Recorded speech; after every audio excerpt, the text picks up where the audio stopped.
Apa itu fluorin dan mengapa ia merupakan unsur yang paling berbahaya di dunia?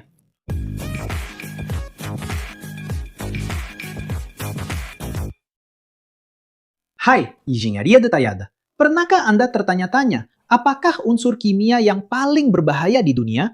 Adakah wujud unsur yang begitu reaktif sehingga sukar untuk dikawal? Mampu bertindak balas dengan hampir semua benda yang disentuhnya, termasuk dengan Anda. Dan lebih lagi, adakah unsur yang sama ini dalam bentuk lain mungkin terdapat dalam ubat gigi Anda atau pada periuk yang Anda gunakan untuk memasak? Hari ini, kita akan membongkar misteri di sebalik fluorin. Satu unsur yang begitu mempesonakan dan juga menakutkan, yang mempunyai reputasi sebagai unsur paling berbahaya dalam jadwal berkala.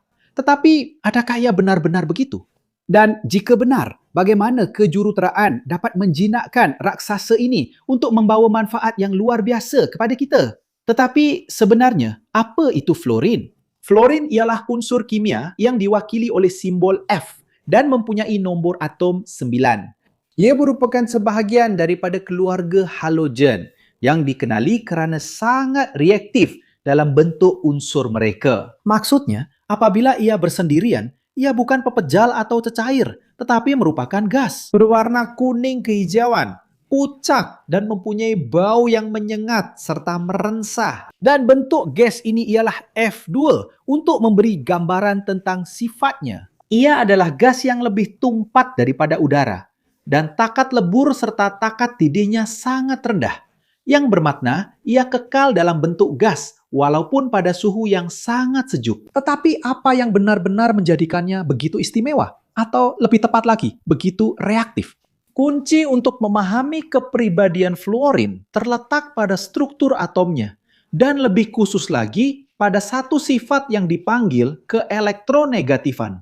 Pikirkan begini, semua atom mempunyai sejenis rasa lapar terhadap elektron untuk melengkapkan lapisan luar mereka dan menjadi stabil. Dan daripada semua unsur, fluorin adalah yang paling lapar. Ia mempunyai kuasa tarikan terhadap elektron yang paling tinggi, yang menjadikannya agen pengoksidaan yang sangat kuat. Maksudnya, ia mencuri elektron daripada hampir semua unsur lain yang ditemuinya, dan ia melakukannya dengan kekuatan yang mengagumkan. Kehausan terhadap elektron ini menjadikannya unsur yang paling reaktif dalam jadwal berkala. Ia memang bukan main-main. Ia bertindak balas secara letupan dengan kebanyakan logam, dengan banyak bukan logam, dan bahkan dengan beberapa gas adi yang terkenal dengan sifat inernya. Letakkan ia bersentuhan dengan air sebagai contoh, dan Anda akan mendapat satu tindak balas yang ganas, membebaskan haba, dan membentuk produk yang agak agresif. Reaktiviti yang melampau ini yang meletakkannya dalam kategori berbahaya, tetapi juga secara paradoks menjadikannya sangat berguna dalam pelbagai aplikasi. Jadi, mengapa unsur ini dianggap sangat berbahaya?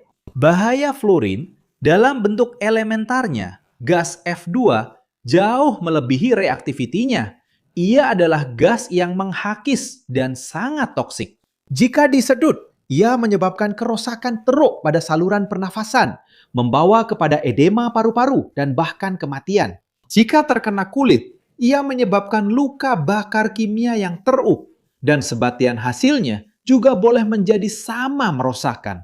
Salah satu hasil sampingan yang paling terkenal daripada tindak balasnya ialah asid hidrofluorik. Berbeza dengan asid kuat lain, seperti asid sulfurik atau asid hidroklorik, yang menyebabkan kesakitan serta-merta. Asid hidrofluorik sangat berbahaya tanpa disedari. Ia menembusi kulit tanpa menyebabkan banyak kesakitan pada mulanya, menyerang tisu, dan yang lebih membimbangkan, ia menyerang tulang dengan mengambil kalsium daripada badan. Tindakan yang lambat dan mendalam ini boleh menyebabkan kerosakan organ yang serius dan sistemik, menjadikan pendedahan kepada asid hidrofluorik sangat berbahaya dan sukar untuk dirawat. Keupayaannya untuk menghakis kaca, sebagai contoh, menunjukkan betapa agresifnya ia. Bayangkan, satu unsur yang tidak boleh disimpan dalam bekas kaca biasa. Tetapi jika ia begitu berbahaya, mengapa fluorin begitu penting untuk kejuruteraan dan industri? Disinilah terletaknya masalah besar, yaitu paradoks fluorin. Reaktiviti melampau fluorin. Apabila dikawal dan diarahkan, boleh menghasilkan sebatian dengan sifat yang sangat stabil dan berguna. Rahasianya terletak pada cara ia berikatan dengan atom lain. Ia membentuk ikatan kimia yang sangat kuat. Fluorin menjadi lebih stabil dan menghasilkan bahan dengan ciri-ciri yang mustahil diperoleh dengan cara lain. Contoh yang paling terkenal mungkin ialah politetrafluoroetilena yang lebih dikenali sebagai PTFE atau Teflon. Polimer yang terdiri daripada karbon dan fluorin ini adalah bahan yang mencabar logik. Ia adalah anti lekat, tahan suhu tinggi, dan hampir tidak bertindak balas dengan hampir semua bahan kimia. Keajaiban berlaku kerana ikatan antara karbon dan fluorin sangat kuat, melindungi rantai utama karbon dan menjadikan bahan ini sangat stabil serta tidak reaktif. Ini menjadikannya amat diperlukan dalam kuali anti lekat, salutan industri, implan perubatan, dan juga pakaian angkasa lepas. Selain Teflon, fluorin memainkan peranan penting dalam pembuatan semikonduktor. Industri mikrochip, sebagai contoh, menggunakan sebatian berfluorin dalam proses etsa atau etching yang mengukir litar mikroskopik pada wafer silikon. Tanpa ketepatan dan kereaktifan terkawal sebatian fluorin, pengecilan komputer dan telepon pintar kita tidak akan dapat dicapai. Dalam sektor tenaga, fluorin sangat penting untuk pengayaan uranium. Supaya uranium boleh digunakan sebagai bahan api dalam reaktor nuklear, ia perlu diperkaya. Maksudnya, nisbah isotop uranium-235 perlu ditingkatkan. Ini dilakukan dengan menukar uranium kepada uranium heksafluorida atau UF6 yang merupakan gas.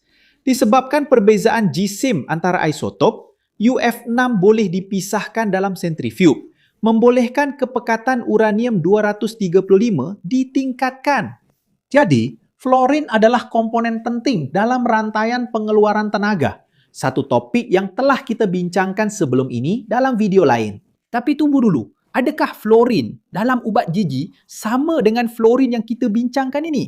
Itu adalah soalan yang sangat baik dan sering menimbulkan kekeliruan. Fluorin yang sangat merosakkan dalam bentuk gas unsur bukanlah sama seperti yang kita jumpa dalam ubat gigi atau air berfluorida. Dalam ubat gigi anda akan jumpa ion fluorida, iaitu atom fluorin dengan satu elektron tambahan, menjadikannya stabil dan mempunyai sifat yang sangat berbeza. Dalam kepekatan yang sangat rendah, seperti yang digunakan dalam air minuman dan ubat gigi, fluorida membantu menguatkan enamel gigi, menjadikannya lebih tahan terhadap karies. Ini adalah contoh klasik bagaimana dos menentukan racun dan bagaimana bentuk kimia sesuatu unsur boleh mengubah sifat serta kesannya secara drastik daripada gas yang mematikan kepada sekutu kesihatan mulut.